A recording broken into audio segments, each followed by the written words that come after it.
கர்த்தருடைய நாமத்துக்கு ஸ்தோத்திரம் உண்டாவதாக.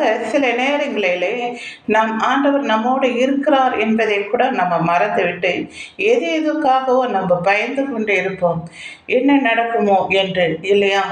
ஆனால் இந்த பாடல்களை கேட்டு பார்க்கும்போது ரொம்ப ரொம்ப நமக்கு ஆறுதலாக இருக்கும். கர்த்தர் நம் சார்பில் இருக்கும்போது நமக்கு எதிராய் நிற்பவன் யார்? கர்த்தர் நம் சார்பில் இருக்கும்போது நமக்கு எதிராய் நிற்பவன் யார்? கர்த்தர் மேல் பாரத்தை வைத்து விடு, கலங்கி தவிக்காதே, அவரை உன்னை ஆதரிப்பார், அதிசயம் செய்வார். அவரை உன்னை ஆதரிப்பார், அதிசயம் செய்வார்.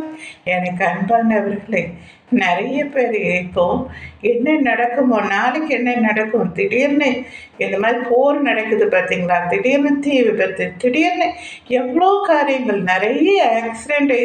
நமக்கு இதெல்லாம் பார்க்கும்போது எந்த இடத்துல இருக்கிறோம், என்ன நடக்கும் அப்படின்ற ஒரு திகிலோடைய நம்ம வாழ்க்கை கடந்து கொண்டே இருக்கிறோம். அப்படி இல்லைங்க, நம்ம ஆண்டவர் நம்மளோட கூட இருக்கிறார் என்பதை யோசித்து பார்த்து கர்த்தர் மேலே நம்ம என்ன செய்யணுமா, எல்லா பாரத்தையும் வைத்து விடணுமா, கலங்கி நம்ம தவிக்கக்கூடாது. சரிங்களா? தேங்க்யூ.